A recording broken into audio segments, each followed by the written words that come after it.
Hi everyone, welcome to my classroom. Today's topic is different types of purchasing or types of buying. Okay, the buying process or purchasing process. What are the important types included in purchasing process or purchasing? There are mainly different types of purchasing, but here only discussed about centralized purchasing and decentralized purchasing. Then, what is centralization? If the top manager make organization's decisions with little or no input from subordinates, then the organization is centralized. The degree to which decision making is concentrated at a single point in the organization. ഒരു ഓർഗനൈസേഷൻ്റെ decision making concentrate ചെയ്യുന്നത് ഒരു single പോയിന്റിൽ മാത്രമായിരിക്കും. That is decision making power vested in the hands of top level management only. Top level manager മാത്രമാണ് ഓർഗനൈസേഷൻ്റെ decision പ്രോസസ്സിൽ involve ചെയ്യുന്നത്. സബോർഡിനേറ്റ്സിൽ നിന്നുള്ള inputs receive ചെയ്യുന്നില്ല, അവരിൽ നിന്നുള്ള സജഷൻസ് ഉൾക്കൊള്ളിക്കാതെ ഡിസിഷൻ എടുക്കുന്ന ഒരു പ്രോസസ്സ്. അതായത് ടോപ്പ് മാനേജർ മാത്രമാണ് അതിനകത്ത് ഇൻക്ലൂഡ് ചെയ്യുന്നത് എങ്കിൽ, അവർക്ക് മാത്രമാണ് അതിൻ്റെ റൈറ്റ് അല്ലെങ്കിൽ ഡിസിഷൻ മേക്കിംഗ് പവർ എങ്കിൽ, that is known as centralisation. So what is the decentralization? When manager, supervisor at middle or lower level are given considerable autonomy in decision making, the organization is considered to be decentralized. It assumes that those most involved with the particular product, service or consumers know what to do and can do it more quickly if given the authority to commit resources. Decentralisation എന്ന് പറയുന്നത് സെൻട്രലൈസേഷൻ്റെ നേരെ ഓപ്പോസിറ്റാണ്. ഇവിടെ managers അല്ലെങ്കിൽ superiors middle ലെവലിനും lower ലെവലിനൊക്കെ decision മേക്കിങ്ങിൽ കൺസിഡർ ചെയ്യാണ്. ഡിസിഷൻ മേക്കിംഗ് പവർ അവർക്ക് കൂടെ കൊടുക്കുകയാണ്, ഡെലിഗേറ്റ് ചെയ്യാണ്. മിഡിൽ ലെവൽ മാനേജ്മെൻറ്റിനോ ലോവർ ലെവൽ മാനേജ്മെൻറ്റിനോ ഡിസിഷൻ മേക്കിംഗ് പവർ കൊടുക്കുകയാണ്. അപ്പോൾ ഡിസിഷൻ മേക്കിങ്ങിൽ ടോപ്പ് ലെവൽ മാത്രമല്ല, ലോവർ ആൻഡ് മിഡിൽ ലെവൽ മാനേജ്മെൻറ്റിൽ നിന്നുള്ള ആ ഒരു സജഷൻസും കൂടെ അവർ റിസീവ് ചെയ്തതിന് ശേഷം എടുക്കുന്ന ഡിസിഷൻസ് ആണ് ഡീസെൻട്രലൈസേഷൻ. അതല്ലെങ്കിൽ ഡിഫറെൻറ്റ് മാനേജേഴ്സിന് അല്ലെങ്കിൽ അത് ലോവർ ലെവലായാലും മിഡിൽ ലെവലായാലും അവർക്ക് അവിടുത്തെ കാര്യങ്ങളിൽ ഡിസിഷൻ എടുക്കാനുള്ള ഒരു പവർ കൊടുക്കുകയാണെങ്കിൽ that is known as a decentralization. Then what is a buying process? Purchasing is a window to outside world. In an industry, purchase means buying of equipment, material, tools, parts etcetera required for industry. ഇൻഡസ്ട്രിയുടെ കാര്യമാണെങ്കിൽ ഒരു ഇൻഡസ്ട്രിക്ക് ആവശ്യമായിട്ടുള്ള tools, parts, materials, equipments വാങ്ങിക്കുന്ന പ്രോസസ്സാണ് purchasing അല്ലെങ്കിൽ buying എന്ന് പറയുന്നത്.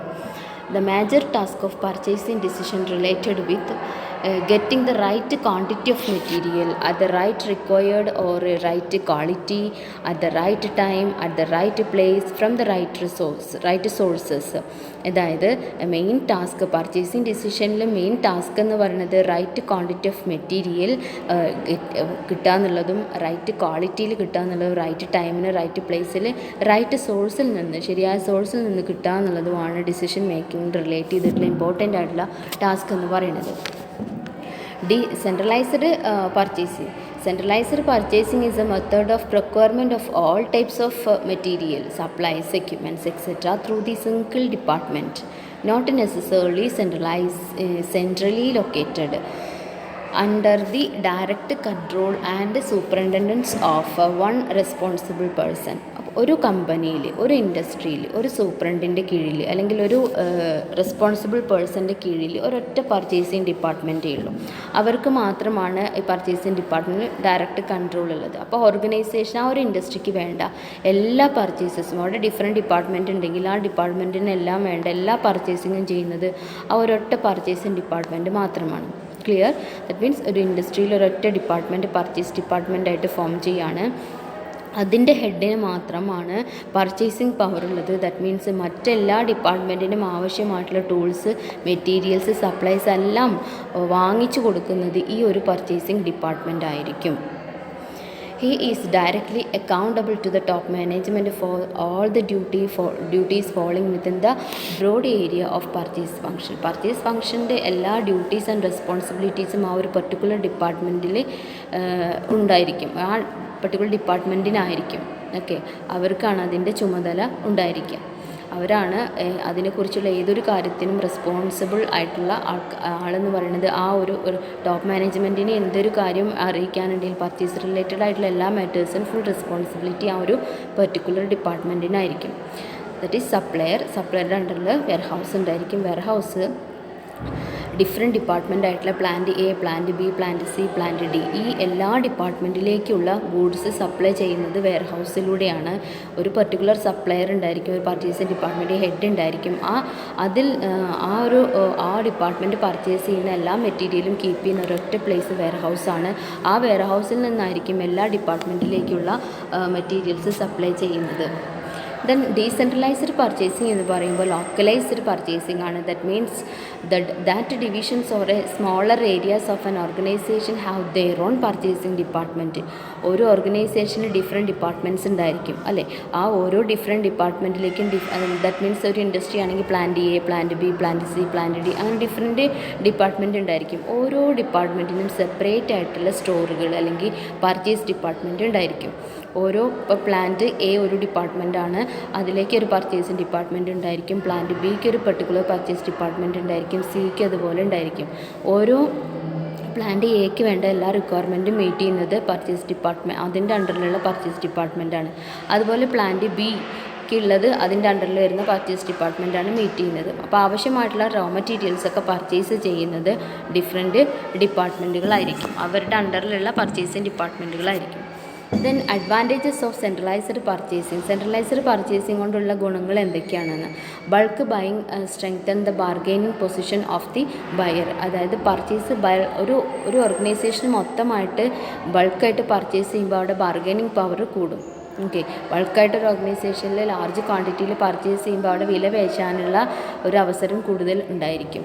അതേപോലെ ബൾക്കായിട്ട് ക്വാണ്ടിറ്റി ഗുഡ്സ് അല്ലെങ്കിൽ ക്വാണ്ടിറ്റി മെറ്റീരിയൽ കൂടുതലായിട്ട് വാങ്ങിക്കുന്ന സമയത്ത് അവിടെ ഡിസ്കൗണ്ടിനുള്ള ചാൻസ് കൂടുതലാണ്, നല്ല ഡിസ്കൗണ്ടിനുള്ള ചാൻസ് ഉണ്ട്.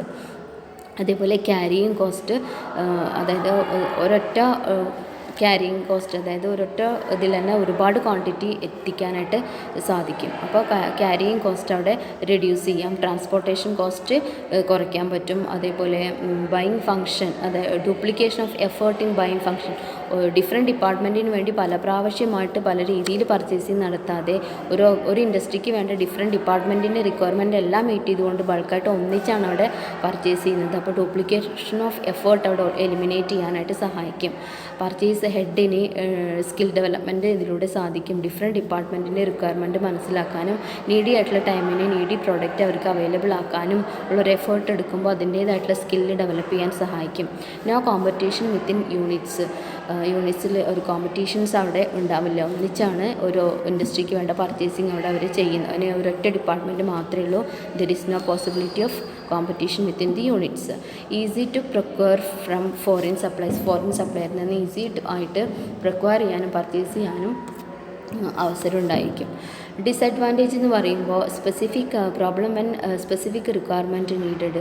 അതായത് ഒരു പെർട്ടിക്കുലർ ഡിപ്പാർട്ട്മെൻറ്റിന് മാത്രമായിട്ടൊരു ആവശ്യം വരികയാണ്, മറ്റു ഡിപ്പാർട്ട്മെൻറ്റുകൾക്കൊന്നും ആവശ്യമില്ല. ഒരു പെർട്ടിക്കുലർ ഡിപ്പാർട്ട്മെൻറ്റ് മാത്രമായിട്ട് സ്പെസിഫിക് ആയിട്ടുള്ള റിക്വയർമെൻറ്റ് വരുന്ന സമയത്ത് അവർക്ക് മാത്രമായിട്ട് പർച്ചേസ് ചെയ്യാൻ എന്ന് വരുമ്പോൾ, ചെറിയ ചെറിയ ക്വാണ്ടിറ്റിയിൽ പർച്ചേസ് ചെയ്യാമെന്ന് വരുമ്പോൾ ഫേസ് ചെയ്യുന്ന ചില പ്രോബ്ലംസ്. അപ്പോൾ അങ്ങനെയുള്ള പ്രശ്നങ്ങൾ അത് ചിലപ്പോൾ ഡിലേ വരും, കുറേ വെയിറ്റ് ചെയ്യേണ്ടതായിട്ട് വരും. ചെറുതായിട്ട് പർച്ചേസ് ചെയ്യുമ്പോൾ അതിൻ്റേതായിട്ടുള്ള ബുദ്ധിമുട്ടുകൾ ഉണ്ടായിരിക്കും.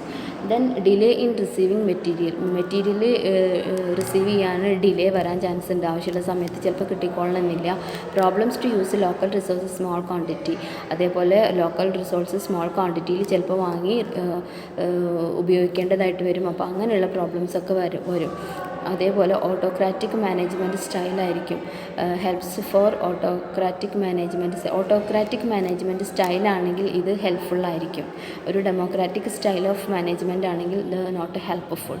ദെൻ അതേപോലെ തന്നെ central purchasing staff may not be expert in buying various types of items. എല്ലാത്തരം ഐറ്റംസും വാങ്ങി പരിചയം ഉള്ള എക്സ്പേർട്ടായിട്ടുള്ള സ്റ്റാഫ് ആവണം എന്നില്ല സെൻട്രലൈസ്ഡ് പർച്ചേസിംഗ് ആകുമ്പോൾ. അങ്ങനെയുള്ള പ്രോബ്ലംസ് വരാം. ഡിഫറെൻറ്റ് ഡിപ്പാർട്ട്മെൻറ്റിൻ്റെ അണ്ടറിൽ ഓരോ പർച്ചേസിങ് ഡിപ്പാർട്ട്മെൻറ്റും ഉണ്ടെങ്കിൽ അവർക്ക് സ്പെസിഫിക് ആയിട്ടുള്ള റിക്വയർമെൻറ്റ്സും അവിടെ ആവശ്യമുള്ള മെറ്റീരിയലിനെ കുറിച്ച് ഡീറ്റെയിൽ ആയിട്ടുള്ള നോളജും എല്ലാം ഉണ്ടായിരിക്കും. പക്ഷെ അങ്ങനെയുള്ള ഒരു സംഭവം സെൻട്രലൈസ്ഡ് പർച്ചേസിങ് ആകുമ്പോൾ അവിടെയുള്ള സ്റ്റാഫിന് ഉണ്ടായിക്കൊള്ളണമെന്നില്ല. ലോസ് ഓഫ് ലോക്കൽ കൺട്രോൾ എന്നുള്ളത് പോസിബിൾ അല്ല. അങ്ങനെയുള്ള പല പ്രശ്നങ്ങളും വരാൻ ചാൻസ് ഉണ്ട്. Okay, create another level of hierarchy suitable more for small organisation. അപ്പോൾ ചെറിയ ഓർഗനൈസേഷനൊക്കെ ആണെങ്കിൽ അത് സ്യൂട്ടബിൾ ആണ്. വലിയ ഓർഗനൈസേഷൻ, വലിയ ഹൈറാർക്കിയൊക്കെ വലിയ ഓർഗനൈസേഷനൊക്കെ ആണെന്നുണ്ടെങ്കിൽ അത് അത്ര പോസിബിൾ അല്ല.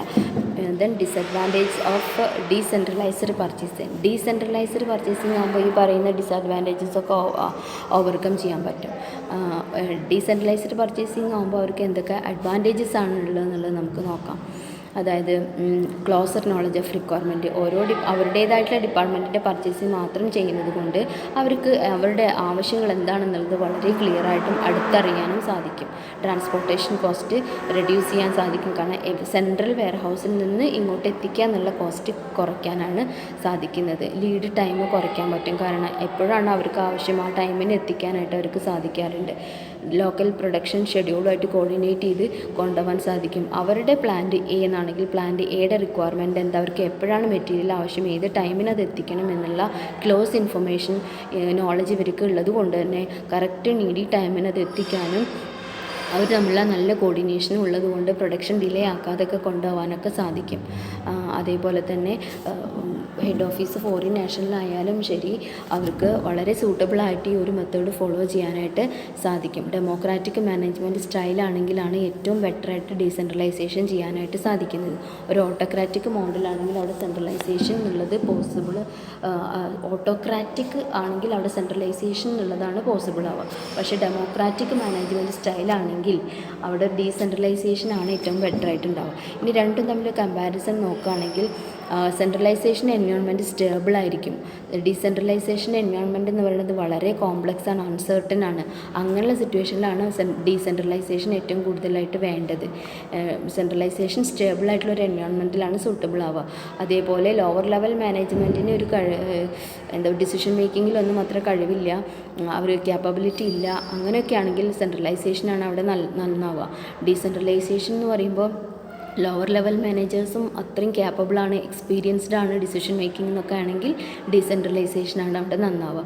ലോവർ ലെവൽ മാനേജ്മെൻറ്റും ഡിസിഷൻ മേക്കിംഗ് പവർ കുറവാണെങ്കിൽ അവിടെ സെൻട്രലൈസേഷനാണ് നല്ലത്. കാരണം എല്ലാ കാര്യങ്ങളും ടോപ്പ് ലെവലിനെ ഏൽപ്പിക്കുകയാണ് നല്ലത്. പക്ഷേ ഡിസിഷൻ മേക്കിംഗ് പവറൊക്കെ കൂടുതൽ ലോവർ ലെവലിലുണ്ട്, അവർക്ക് നല്ല സ്ട്രെങ്ത് ഉണ്ട്, നല്ല വോയിസ് ഉണ്ട് എങ്കിൽ അവർക്ക് ഡീസെൻട്രലൈസേഷൻ നല്ലതാണ്. അതേപോലെ ഡിസിഷൻസ് സിഗ്നിഫിക്കൻ്റ് ആയിട്ടുള്ള മോസ്റ്റ് ഇമ്പോർട്ടൻറ്റ് ഡിസിഷനാണ് ഒരു ഇൻഡസ്ട്രീനെ പറ്റിയിട്ട് എങ്കിൽ അവിടെ സെൻട്രലൈസേഷനാണ് നല്ലത്. റിലേറ്റീവ്ലി മൈനറായിട്ടുള്ള കാര്യങ്ങളൊക്കെ ആണെന്നുണ്ടെങ്കിൽ ഡീസെൻട്രലൈസേഷൻ പോസിബിളാണ്. അതേപോലെ വല്ല കമ്പനി വലിയ ഫെയിലിയർ, റിസ്ക്, ക്രൈസിസ് ഒക്കെ ഫേസ് ചെയ്യണ സമയത്ത് അവിടെ ഡിസിഷൻ എന്ന് പറയുന്നത് കുറച്ച് കോംപ്ലെക്സ് ആയിരിക്കും. സെൻട്രലൈസേഷനാണ് അവിടെ നന്നാവുക. അങ്ങനെയുള്ള സമയത്ത് ഡീസെൻട്രലൈസേഷൻ അവിടെ നല്ലതായിരിക്കില്ല. അപ്പോൾ നേരെ ഓപ്പോസിറ്റ് ആണെന്നുണ്ടെങ്കിൽ വലിയ കുഴപ്പമില്ലാതെ പോവുകയാണെന്നുണ്ടെങ്കിൽ എല്ലാവർക്കും എല്ലാ കാര്യങ്ങളെക്കുറിച്ചും അറിയാം. Cooperative culture is open to allowing managers to have a say what is happened. Cooperative culture open ആണ്, ഓർഗനൈസേഷനെ കുറിച്ചുള്ള എല്ലാ കാര്യങ്ങളും എല്ലാവർക്കും അറിയാം. അങ്ങനെയാണെന്നുണ്ടെങ്കിൽ ഓരോ ഡിപ്പാർട്ട്മെൻറ്റ് ഹെഡിനും ഓരോ ഓർഗനൈസേഷൻ എല്ലാ മൂവ്മെൻറ്റ്സും അപ്പോഴത്തെ പൊസിഷൻസും എല്ലാം അറിയാൻ പറ്റും എങ്കിൽ അവിടെ എന്തുതന്നെയാണ് ബെറ്റർ, ഡീസെൻട്രലൈസേഷനാണ് നല്ലത്. കമ്പനി ലാർജ് ആണെങ്കിൽ സെൻട്രലൈസേഷൻ ഓക്കെയാണ്, പക്ഷേ കോംപ്ലെക്സ് ആണ്, ജോഗ്രഫിക്കലി ഡിസ്പേഴ്സ്ഡ് ആണെന്ന് വിചാരിക്കുക. ഡിഫറെൻറ്റ് ലൊക്കേഷനിലാണ് ഓരോ എന്താ പറയുക ബ്രാഞ്ചസും, അല്ലെങ്കിൽ ജോഗ്രഫിക്കലി ഡിസ്പേഴ്സ്ഡ് ആയിട്ടാണ് കിടക്കുന്നതെങ്കിൽ, അല്ലെങ്കിൽ വൈഡ് സ്പ്രെഡ് ആയിട്ടാണ് കിടക്കണമെങ്കിൽ അവിടെ ഡീസെൻട്രലൈസേഷനാണ് നല്ലത്. ഓക്കെ, അപ്പോൾ അങ്ങനെയുള്ള കാര്യങ്ങളിലാണ് രണ്ടും ഡിഫറൻഷ്യേറ്റ് ചെയ്ത് കിടക്കുക. ഏതൊക്കെ സിറ്റുവേഷനിലാണ് ഏറ്റവും ഡീസെൻട്രലൈസേഷൻ നല്ലത്, ഏതൊക്കെ സിറ്റുവേഷനിലാണ് സെൻട്രലൈസേഷൻ നല്ലത് എന്നുള്ളതാണ് പറയുന്നത്. ഓക്കെ, അപ്പോൾ ഡിസിഷൻ മേക്കിംഗ് പവർ, സ്ട്രാറ്റജീസൊക്കെ ലോവർ ലെവൽ മാനേജ്മെൻറ്റിലേക്ക് കൊടുക്കാൻ പറ്റുന്ന ഒരു ഡെമോക്രാറ്റിക് ആയിട്ടുള്ളൊരു അറ്റ്മോസ്ഫിയർ ആണ്. ജോഗ്രഫിക്കലി സ്പ്രെഡായി കിടക്കുന്നതാണ്. അവിടെ ലോവർ ലെവൽ മാനേജേഴ്സിനൊക്കെ നല്ല ഡിസിഷൻ മേക്കിംഗ് പവർ ഉണ്ട്, നല്ല വോയിസ് ഉണ്ട്, നല്ല ക്യാപ്പബിലിറ്റി ഉണ്ട് എങ്കിൽ ഒരു സംശയം വേണ്ട, അവിടെ ഡീസെൻട്രലൈസേഷനാണ് ഏറ്റവും ബെറ്റർ. നേരെ ഓപ്പോസിറ്റ് ആണെങ്കിൽ അവിടെ സെൻട്രലൈസേഷനാണ് ബെറ്റർ. ഇനി വാട്ട് ഈസ് ബെസ്റ്റ് എന്ന് നമ്മൾ ചിന്തിക്കുകയാണ്. ഇതിൽ ഏറ്റവും നല്ലത് ഏതാ? സെൻട്രലൈസേഷനാണോ നല്ലത്, ഡീസെൻട്രലൈസേഷനാണോ നല്ലത്? പല സ്റ്റഡീസിൻ്റെയും ശേഷം നമുക്കന്ന് മനസ്സിലാക്കാൻ പറ്റുന്നത് എന്താണ്? According nature and size of organisation buying decision depends either centralised or localised. ഒരു ഓർഗനൈസേഷൻ്റെ നേച്ചർ എന്താ, അതിൻ്റെ സൈസ് എങ്ങനെയാണ്, ബൈയിങ് ബിഹേവിയർ എന്താ, ബൈയിങ് ഡിസിഷൻസ് എന്തിനൊക്കെ ഡിപ്പെൻഡ് ചെയ്തിരിക്കും. അങ്ങനെ ഓർഗനൈസേഷൻ്റെ സ്വഭാവത്തിനെയും സൈസിനെയൊക്കെ അനുസരിച്ചാണ് ബൈയിങ് ഡിസിഷൻ സെൻട്രലൈസ്ഡ് ആക്കണോ ഡീസെൻട്രലൈസ്ഡ് ആക്കണോ, അതായത് ലോക്കലൈസ്ഡ് ആക്കണോ എന്ന് ഡിസിഷൻ എടുക്കാൻ. അതുപോലെ best solution is compromise strategy whereby both local and central buying are possible. For a large group company with multiple plants at several locations, it is advisable to have both centralized and decentralized purchase. പക്ഷേ നമ്മൾ വളരെ പ്രാക്ടിക്കലായിട്ട് ചിന്തിക്കുകയാണ്. വളരെ വലിയൊരു ഓർഗനൈസേഷനാണ്, അതിൻ്റെ different ലൊക്കേഷനിലാണ് കിടക്കുന്നത്. അങ്ങനെയൊക്കെ ആണെന്നുണ്ടെങ്കിൽ ഏറ്റവും നല്ലത് എന്ന് പറയുന്നത് ഒരു കോംപ്രമൈസിൽ പോവുകയാണ്. അതായത് സെൻട്രലൈസ്ഡും ഡീസെൻട്രലൈസ്ഡും മിക്സ് ചെയ്തിട്ടുള്ള രീതിയിലുള്ള ഒരു ആപ്ലിക്കേഷൻ ആണെങ്കിൽ കുറച്ചുകൂടെ ബെറ്റർ ആയിരിക്കും. അതിനെ നമ്മൾ ഹൈബ്രിഡ് ബൈയിങ് സിസ്റ്റം എന്നാണ് പറയുക. ഇതിൽ സെൻട്രലൈസ്ഡും ഉണ്ടായിരിക്കും, ഡീസെൻട്രലൈസ്ഡും ഉണ്ടായിരിക്കും. ചില സ്പ്രെഡായി കിടക്കുകയാണെങ്കിൽ കുറച്ച് ഡിസ്റ്റൻസിലൊക്കെയാണ് ചില ഡിപ്പാർട്ട്മെൻറ്റിൽ, അവർക്ക് എന്ത് ചെയ്യാം, പെർട്ടിക്കുലർ പർച്ചേസ് ഡിപ്പാർട്ട്മെൻറ്റ് വെച്ച് അവർക്ക് അതിലൂടെ പർച്ചേസ് ചെയ്യാൻ പറ്റും. അതല്ലാതെ ഒരു സെൻട്രൽ സ്റ്റോഴ്സും കൂടി അല്ലെങ്കിൽ പർച്ചേസ് ഡിപ്പാർട്ട്മെൻറ്റും കൂടിയാണ് കോമൺ ആയിട്ടുണ്ട്. അങ്ങനെയാണെങ്കിലും കുഴപ്പം. ഇപ്പോൾ രണ്ടും കൂടെ മിക്സ് ചെയ്തിട്ടാണെങ്കിലും ഏറ്റവും ബെറ്ററായിട്ട് ഫോളോ ചെയ്യാൻ പറ്റും. ഇതൊക്കെ എന്തിനെ ഡിപ്പെൻഡ് ചെയ്തിരിക്കും, ഒരു ഓർഗനൈസേഷൻ്റെ നേച്ചറിനെ സൈസിനെ ഡിപ്പെൻഡ് ചെയ്തിരിക്കും. ഓക്കെ, അപ്പോൾ ഇത്രയും കാര്യങ്ങളാണ് ഇന്നത്തെ ക്ലാസ്സിൽ പഠിക്കാനുള്ളത്. അപ്പോൾ നോട്ട്സ് എല്ലാം നോട്ട് ചെയ്ത് വയ്ക്കുക. എന്തെങ്കിലും ഡൗട്ട് ഉണ്ടെങ്കിൽ ചോദിച്ചോളൂ. Thank you.